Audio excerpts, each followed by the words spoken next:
네, 5월은 가정의 달이자 종합소득세 신고 납부의 달입니다.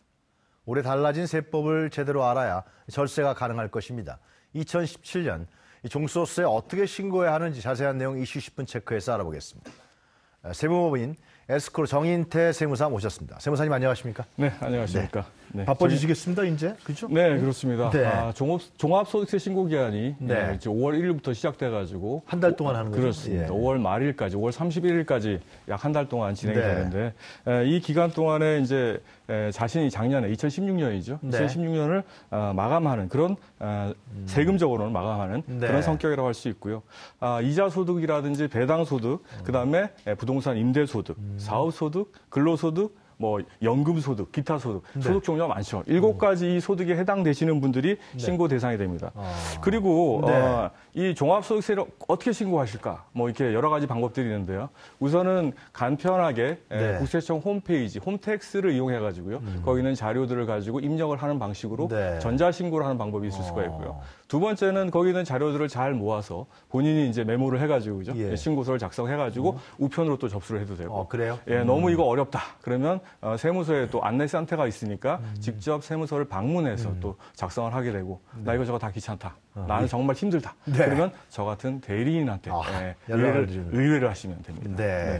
대리인한테 의뢰하면 좀 비용이 발생하는 거 아닙니까? 비용이 조금 발생하는데 발생합니까? 저는 이렇게 많이 받지 않습니다. 그런데 뭐 또 다른 대리인들도 또 있으니까요. 그러면은 이제 예. 그 대리인 같은 경우는 아무래도 대리인 통해서 하면은 훨씬 더 이제 좀 네네. 아무래도 아무래도 요령을 아니까 그렇죠. 그런 측면이 어떻게 있겠군요. 기장을 어떻게 했는지 그리고 또 어떤 식으로 절세를 해야 되는지 네. 이런 컨설팅까지 또 받게 되니까 알겠습니다. 그 사람한테 맞는 맞춤 컨설팅을 받을 수가 있을 것입니다. 그 종소세 신고 시에 주의할 점이 있다면 어떤 게 있겠습니까, 세무사님? 네, 이번에 세법 개정으로 인해 가지고 네. 기부금 공제에 대해서 상당히 많은 혜택을 주고 있어요.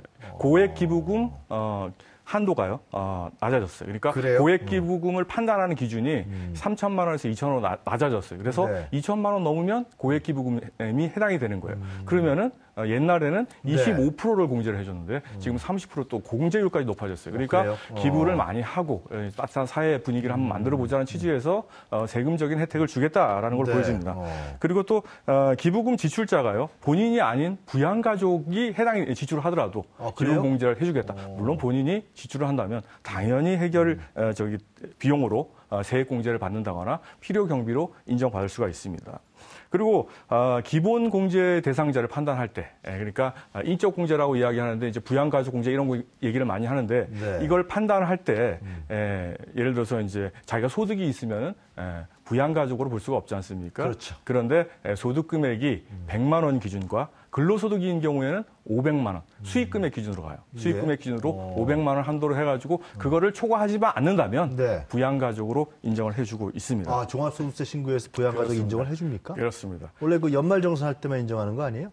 종합소득세 신고도 인적 공제는 동일하게 연말정산에 인적 공제 받는 것과 동일하다고 판단하시면 됩니다. 그래요. 네. 근데 이제 100만 원 이하의 뭐 누구의 자기 집안에 예를 들면 아들이라든가 딸이 있는데 100만 원 이하의 근로소득이 있다 할더라도 그 근로소득은 수익 금액 기준으로 500만 원. 500만 원까지는 근로소득이 있다고 하더라도 부양가족 그 정도는 부양해 줘야 된다. 이런 취지인 것 같습니다. 다른 소득 금액 뭐 사업소득금이라든지 이런 거는 100만 원 기준인데 근로소득 같은 경우에는 수익 금액 기준, 총 급여 기준이죠. 500만 원까지 이렇게 돼 있습니다. 근로소득이라는 건 이제 간단하게 말씀드리면 하면은 이제 뭐 회사에 취직하거나 해서 임금을 받는 거를 말하는 거죠. 근데 수익 금액하고 소득 금액의 차이가 있어요. 그래요? 수익 금액이라는 거는 총 내가 받는 거를 의미하는 거고 소득 금액이라는 거는 여러 가지 공제들을 제외한 순수한 소득, 비용을 지출한 나머지 금액들, 그 금액을 소득금액이라고 하는 거예요. 네. 세금을 때릴 때는 이 소득금액을 기준으로 때립니다. 그래서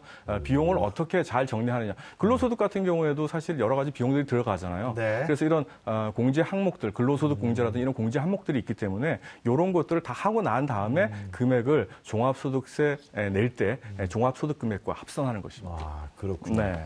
자, 그럼 신고 방법 좀 알려주십시오. 어떻게 잘 신고해야 이 절세도 하고요. 네. 혹시나 하고 환급 세금 환급도 좀 받는 거 아니냐. 그렇습니다. 예.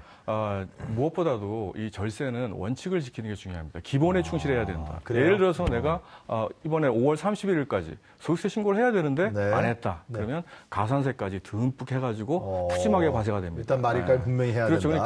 그러니까 어쨌든 간에 이 원칙을 지켜야지 가산세를 피할 수 있다. 네. 이 가산세는 피할 수 있는 거지 않습니까? 그렇죠. 그러니까 신고 기한을 정확하게 지켜라.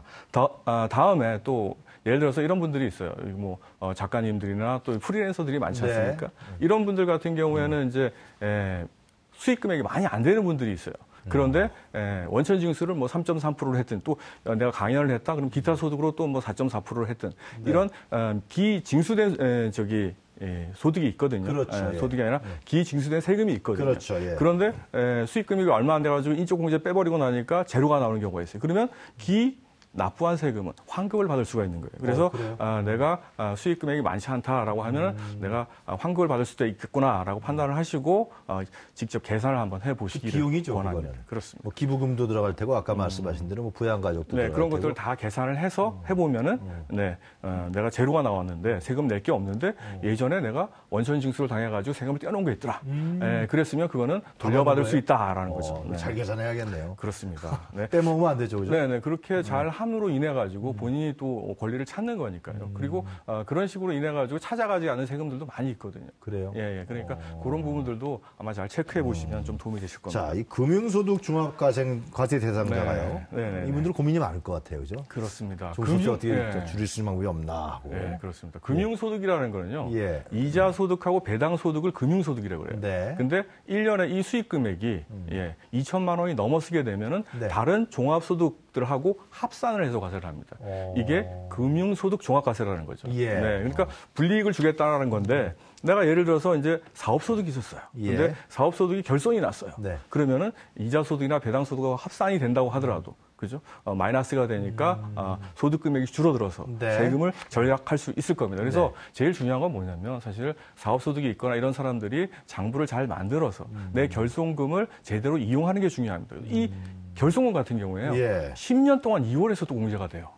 그러니까 내가 당장 올해 기장을 해보니까 한 3천만 원 결손이 났다. 예. 그럼 내년에 한 5천만 원이 이익이 나더라도 내년으로 2월 해가지고 2천만 원에 대해서만 세금을 내면 되기 때문에 이런 2월 결손금 제도를 잘 이용하는 것도 대단히 절세에 보탬이 된다. 그럼 뭐 2015년도에 결손 난 것도 예를 들면 그렇죠. 2016년도에 예를 들어서 이익이 많이 났어요. 예. 그럼 그걸 상계하고 나머지 부분에 대해서 세금을 과세하게 됩니다. 네. 그런데 그 사업소득이 많으신 분들은 소득이 발생했단 말이에요. 그렇죠. 이자 소득도 생겼다. 네네. 뭐 배당 수익도 생겼다. 그럼 네네. 세금 좀 많이 낼 수밖에 없겠네요. 많이 내야죠. 이게 우리나라 소득세법 세율이요. 예. 급진적으로 누진세율 구조로 돼 있어요. 네. 38%까지 누진 네. 구조로 돼 있는데 이거를 예를 들어서 주민세까지 합치면 약 42%가 넘어갑니다. 실효세. 그리고 4대 보험 이게 중과되는 거를 감안하면요. 네. 거의 사실 우리나라도 돈 많이 버시는 분들 거의 반 정도 조세, 준조세로 이제 내고 있어요. 들어간다고 생각해도 됩니다. 네. 자, 그럼 많이 벌었으니까 그것도 많이 내야죠, 그죠? 그렇습니다. 예, 그래서 사회가 또 예, 균형적으로 발전하는 맞습니다. 거니까. 이 소득 재분배를 할 수 있는 가장 적정한 그리고 가장 유효한 이 수단이 바로 조세라고 보시면 됩니다. 그 중에서 알겠습니다. 특히 직접세. 네, 그렇습니다. 올해부터 네. 기장신고 전환 유도를 위해서요. 네.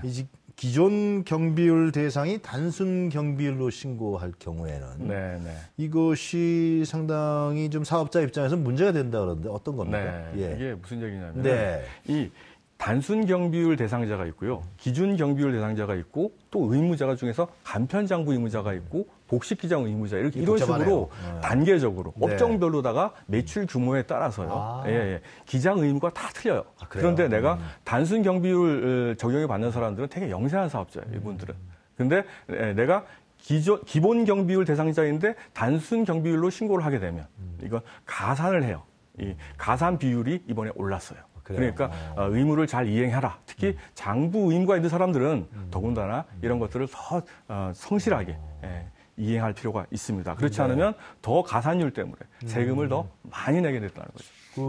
그 장사하시는 분들은 이런 점에 굉장히 유의해야겠군요. 그렇습니다. 그리고 본인이 예를 들어서 뭐 어떤 사업을 했는데 네. 전혀 장부가 없어 추계로 하게 된다.